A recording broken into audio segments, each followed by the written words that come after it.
By the way, I want to the Josh Allen thing, and you were on this early, but I've said this before. Oh, now everyone agrees. Now it's a popular opinion. Go ahead. What have you said before? Let me hear it. Everybody, I've been all alone, just looking at this island, eating coconuts by myself. Today, expensive real estate on Pump the Brakes on Josh Allen Island, but I interrupt. Go ahead. Let me hear it. I will say this. We know coordinators matter. I mean, Kyle Shanahan made Matt Ryan the MVP. They matter. Yeah. This player is starting to go back to the Wyoming first year Josh Allen, which is impatient, mechanics, won't slide, out of control. I mean, one of those picks last night was just awful. And it's like, okay, Brian Daboll may be really, I mean, we know Brian Daboll's good. He may be the link to Josh Allen being great and Josh Allen just being a talented turnover machine. Well, so here's the thing, because I don't want to be obnoxious, but I'm going to be. Because for 3 years, I have been called a hot take artist, a troll. You don't actually believe this. And now all of a sudden, snap with your finger, everyone's like, this guy who 1 year ago today, Google it, America, what was being written about Josh Allen after the opening night game, Bills-Rams last year. He's the best quarterback in football. He's ascended past Mahomes. And what did I tell you then, before he had a bad season last year? That we are giving Josh Allen more credit for losing to Patrick Mahomes than Patrick Mahomes got for winning the game. And the Josh Allen deterioration did not begin last year. 2020, Josh Allen was spectacular. He almost won league MVP. His team made the conference championship game. It was the best year of his career. 2021, when Daboll was there, he was not above average in the league in passer rating. He had a 92 rating. And a year that Mac Jones made the Pro Bowl as an alternate, Josh Allen did not. But because he ended the season spectacularly with the Patriot-Chiefs playoff game, everyone pretended that didn't happen. And since that Chiefs playoff game, since Daboll left, Josh Allen has played 19 football games. He has 39 picks and fumbles in those 19 games, more than 2 a game. I sent out a tweet last night saying he had 37 between when I sent the tweet and when the game ended, he had 2 more fumbles. Like, guys, at some point, the results must matter. And I understand with Josh that at his best, he's the second best quarterback in football. But at his average, we'll see. And at his worst, he can lose you a game to Zach Wilson. Yeah. He's now lost 2 games to Zach Wilson. Yeah. I don't know if any quarterback in the Mountain West ever did that. Has anyone ever lost 2 games to Zach Wilson? We're going to have to check the high school archives. So it's a problem. And I am just, you know what? I'm just glad everyone's better late than never, Colin, I suppose. Yeah. So everyone now can join me on, hey, maybe we pump the brakes a bit on a guy who's currently the Madden cover athlete. Give me a break. All right. Give me a break. Fine. Okay. Now, a little more serious tone. Very rarely in sports does something make me sick. I'm literally like, I'm on my TV. And I said, Aaron Rodgers is The Sopranos, except it's 3 hours. For Sunday, for 15 years, whether I agreed with him, disagreed with him, he gave me unbelievable, spectacular content. And it's gone. That's right. And he may never come back. 39-year-old, 40-year-old Achilles surgery. It's rough. I talked to a GM last night. He's like, this stuff heals much more slowly for a 40-year-old athlete than a 23-year-old athlete. What was your initial reaction? Let's just not the Jets, just with Aaron Rodgers going forward. Well, I agree with you entirely. The immediate reaction was, you got to be kidding. And you feel terribly in this order. Immediately first for Aaron. And because it seemed like he knew right off the bat. Then secondarily, I felt terribly for Jet fans. I mean, it's 24 years ago today that Vinny Testaverde popped his Achilles the last time the Jets had this much hype and excitement coming into a season, coming off the AFC Championship appearance in 1998. Week 1 that year, their quarterback goes down. It seems cruel, and I know Jet fans are no fans of mine right now because I was pessimistic about them going into the year.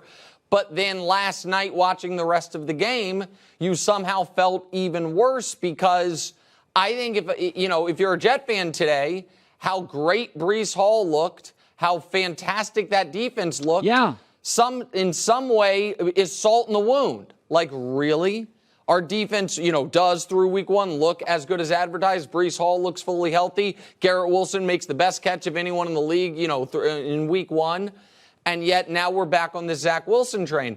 And then the last thing, the last party that you feel badly for, or at least for me, is the Jets front office now, Colin, which has a very difficult path to take, which is if Aaron wants to come back, they obviously will, embrace him back.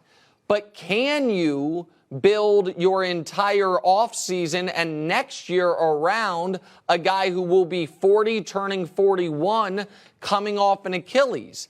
Do you have to have a contingency? The whole thing is just a total mess. And if I'm being totally honest, while the Achilles injury, of course, we didn't see coming, even if the calf injury back on OTAs maybe was the canary in the coal mine on this, those of us that were pessimistic about the Jets, the number one reason was that is a makeshift offensive line with a soon-to-be 40-year-old quarterback.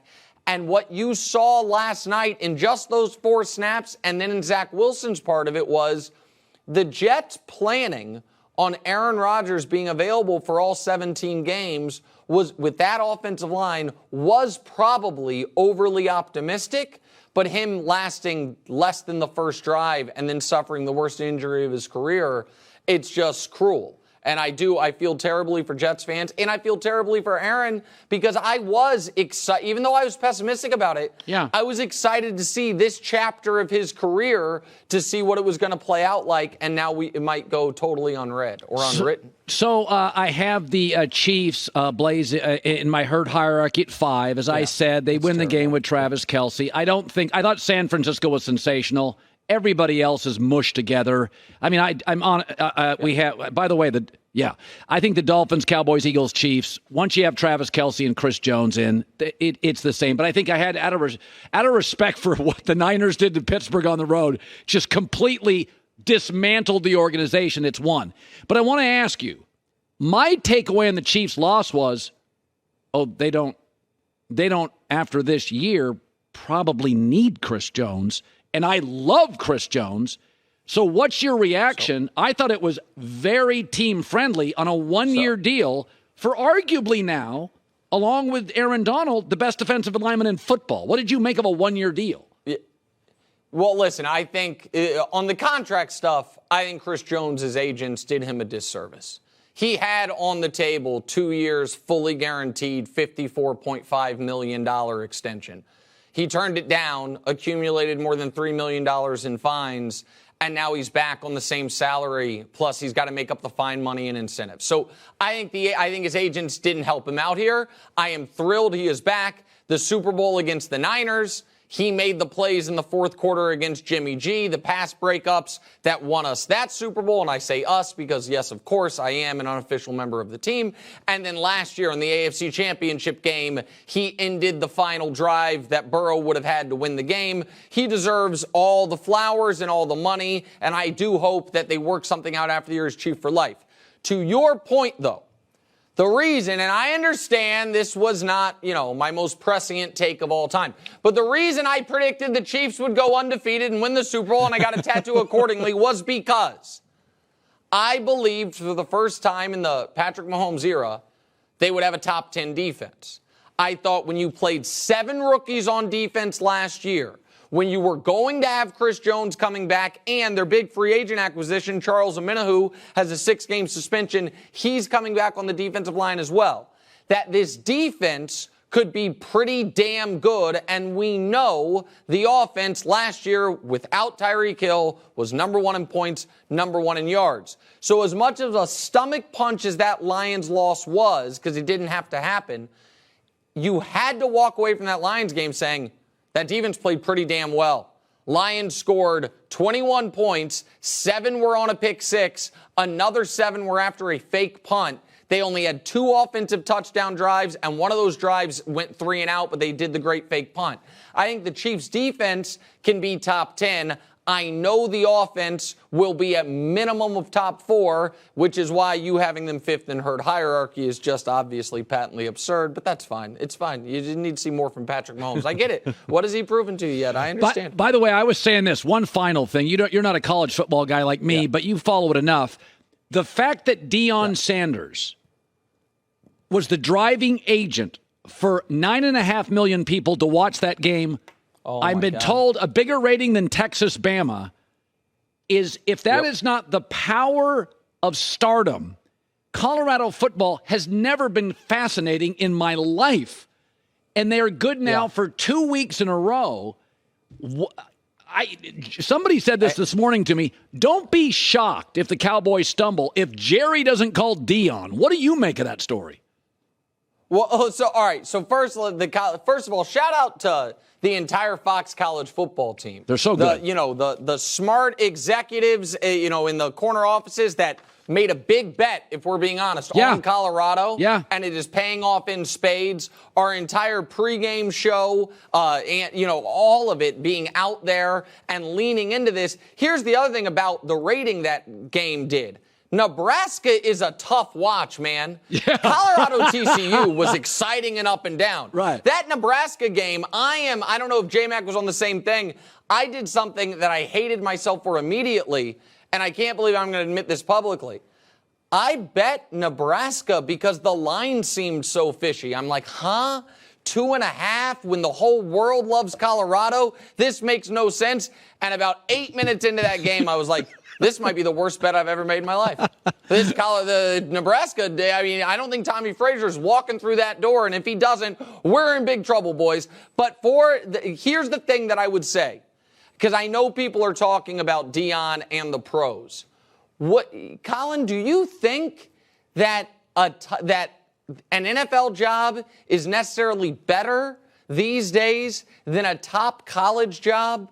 Like, I wouldn't so much be thinking about the pros as much as I'd be thinking about, man, if Deion went to LSU, I know they have Brian Kelly, so a true blue chip program, would he not be able to take everything he's done in Colorado and put it on steroids because of the recruiting advantages and make as much money as the top, everyone but the top 2 or 3 NFL coaches make? I think Deion is...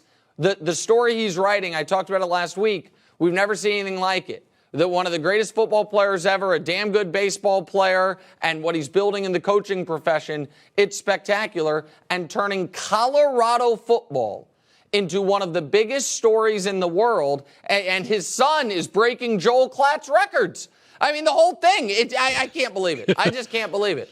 Hi, everybody. Thanks for watching. Subscribe here to get the latest from the show. Also, be sure to check out more of the best clips from The Herd or go watch a few segments from other shows on FS1.